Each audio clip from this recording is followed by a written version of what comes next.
at all but to subvert anything of value in the country of your enemy, until such time that the perception of reality of your enemy is screwed up to such an extent that he does not perceive you as an enemy, and that your system, your civilization, and your ambitions look to your enemy as an alternative, if not desirable, then at least feasible. Better red than dead.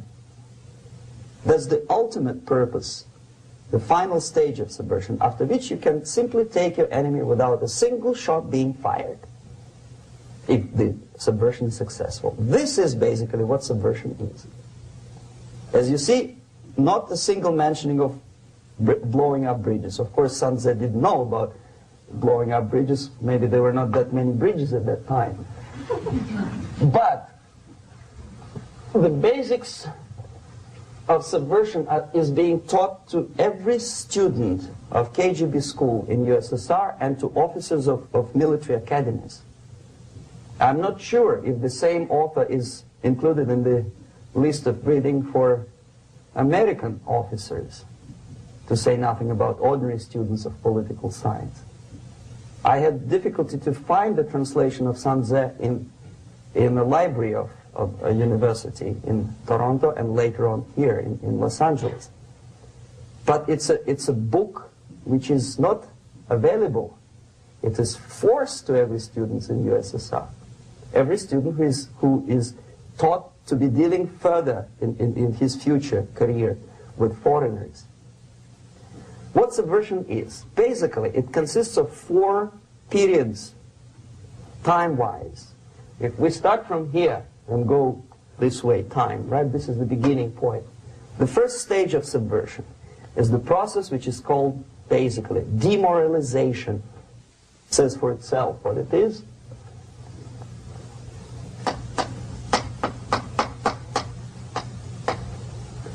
It takes from, say, 15 to 20 years to demoralize a society. Why 15 or 20 years? This is the time sufficient to educate one generation of students or children. One generation. One lifetime span of a person, a human being, which is dedicated to study, to shaping up the outlook, ideology, personality. No more nor less. Usually it takes from 15 to 20 years. What it includes? It includes influencing, or by various methods, infiltration, propaganda methods, direct contacts, doesn't really matter. I will describe them later. Of various areas where public opinion is formulated or shaped.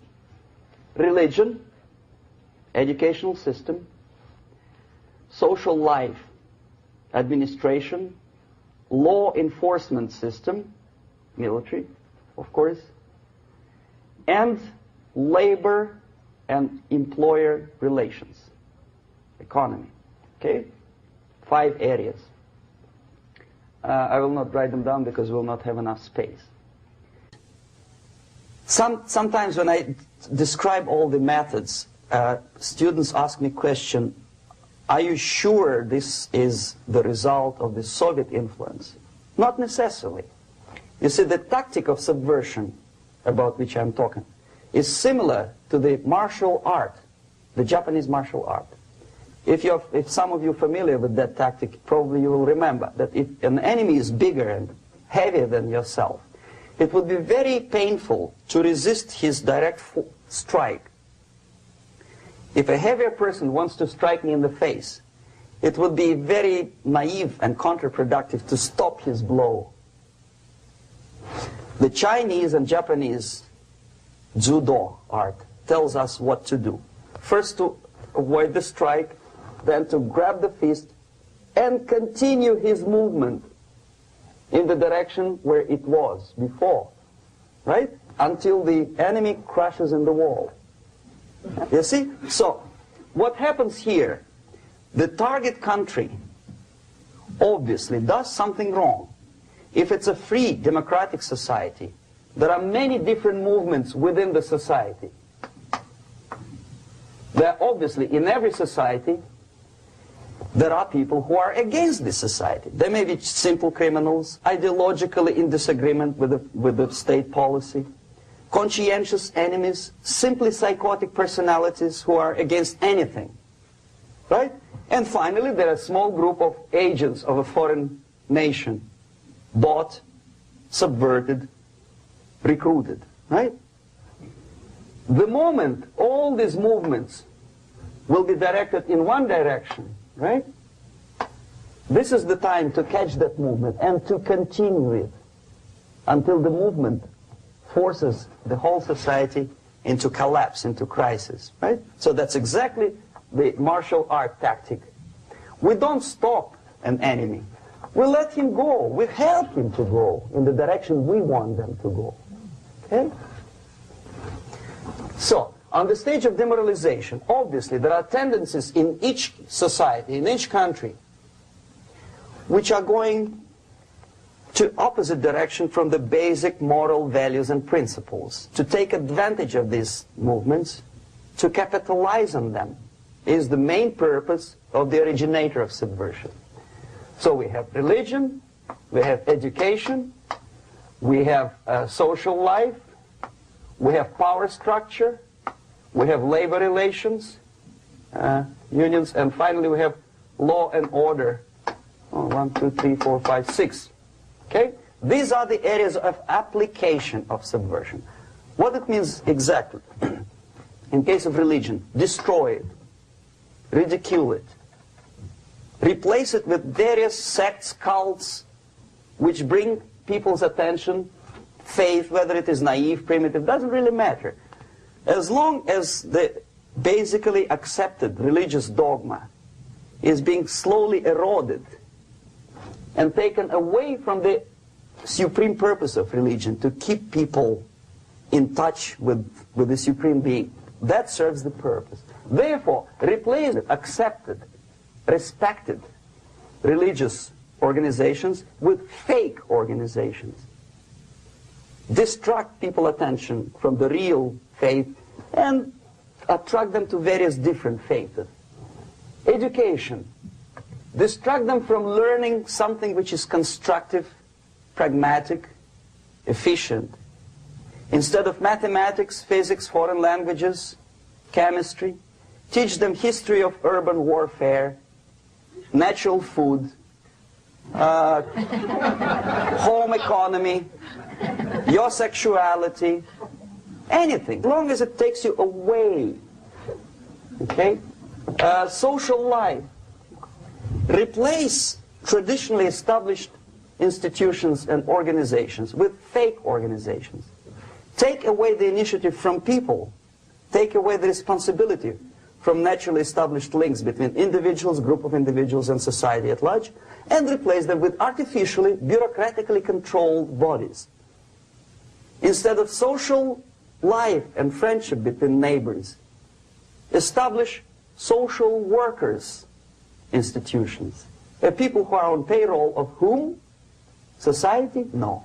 Bureaucracy. The main concern of social workers is not your family, not you, not social relations between groups of people. The main concern is to get the paycheck from the government. What will be the result of their social work doesn't really matter. They can develop all kind of concepts to show to the government and to the people that they're useful. Okay. Away from the natural links. Power structure. Okay. The natural bodies of administration, which are traditionally either elected by people at large or appointed by elected leaders of society, are being actively substituted by artificial bodies. The bodies of people, groups of people, whom nobody elected. Never. As a matter of fact, most of the people don't like them at all, and yet they exist. One of such group is media. Who elected them? How come they have so much power almost monopolistic power on your mind. They can rape your mind. But who elected them? How come they have a nerve to decide what is good and what is bad for the elected by you, president, and his administration? Who the hell are they? Spiro Agnew, who was hated by the liberal left, called them a bunch of enfeebled snobs. And that's exactly what they are. They think they know. They don't. The level of mediocrity in a big establishment like New York Times, Los Angeles Times, major television network, you don't have to be excellent journalist. You have to be exactly a mediocre journalist. That's easier to survive. There's no competition anymore.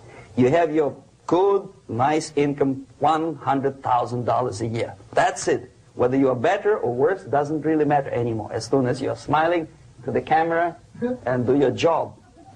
That's it. No more competition. Power structure slowly is eroded by the bodies and groups of people who do not have neither qualification nor the will of people to keep them in power, and yet they do have power. Okay. Together with that, there is another process. Law enforcement, law and order organization and structure is being eroded. For the last 20, 25 years, if you see old movies and new movies, you can see that in new movies, a policeman, an officer of the United States Army looks dumb, angry, psychotic, paranoid. A criminal looks nice, kind of, well, he smokes hash and shoots the whatever drug, but basically he's a nice human being. He's creative. And he's unproductive only because society oppresses him. Whereby a general of Pentagon is always, by definition, a dumb, a war maniac. A policeman is a pig, rude policeman. He abuses his power. You know? A generality, generalization like that. The hatred, the mistrust to the people who are supposed to protect you and enforce law and order. Moral relativity. The Angelo Buono process lasted 2 years in Los Angeles. And yet there are still some lawyers who say, look, he's a nice character, as a matter of fact. There was some witness who said, also a criminal, who said, well, he's a nice guy. I asked him one day to burn a house of my enemy, and he wouldn't do it. Nice fella. Erosion. A slow substitution of basic moral principles, whereby a criminal is not a criminal, actually. He's a defendant.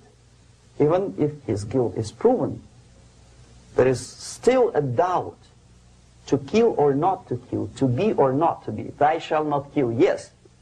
But this line may not necessarily be applicable to a murderer. Thou shalt not murder. That should be the presumption, not that thou shalt not kill. Okay, labor relations. At this stage, within 15 to 20 years, we destroy the traditionally established links of bargaining between employer and employee. The classical Marxist-Leninist theory of natural exchange of goods. A person A has 5 sacks of grain and person B has 5 pairs of shoes. And the natural exchange without money is when they bargain between each other.